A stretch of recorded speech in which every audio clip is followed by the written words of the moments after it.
গত 4 অক্টোবর মানিকগঞ্জের ঘিওর উপজেলায় এক সঙ্গীত অনুষ্ঠানে বাউল শিল্পী আবুল সরকার ইসলাম ও আল্লাহকে নিয়ে কটূক্তি করেন। এ ঘটনার পর সামাজিক যোগাযোগ মাধ্যম সহ সর্বত্র সমালোচনার ঝড় ওঠে।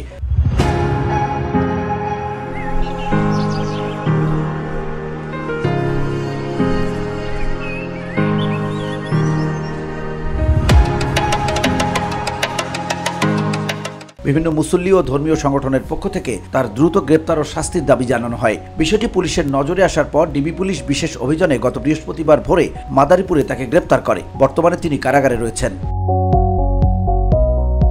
বাউল শিল্পী আবুল সরকারের বিচার দাবিতে যখন সারা দেশের মানুষ ফুঁসে উঠেছে, ঠিক তখনই পুরুষ বাউল শিল্পীদের নিয়ে বিস্ফোরক মন্তব্য করলেন আরেক বাউল শিল্পী হাসিনা সরকার।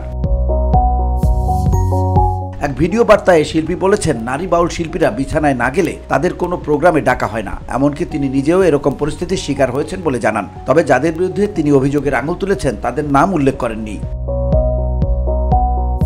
হাসিনা সরকার বলেন, বাউলদেরকে বলতাম আমার তো প্রোগ্রাম নাই, আমার দিকে একটু খেয়াল রাখেন। তখন তারা বলেন, যদি খেয়াল রাখতে হয় তাহলে কথা শুনতে হবে, যখন ডাকি তখন আসতে হবে। আমি বলি আসলে কি হবে? তখন তারা বলেন, এইটা কি ভেঙে বলতে হবে? আমি তখন বলেছি মাপও চাই, দোয়াও চাই, ওই ধরনের প্রোগ্রাম আমার দরকার নাই। আমার ইজ্জত বিক্রি করে আমার প্রোগ্রাম নিতে হবে না, এটাকে বাউল গান বলে না।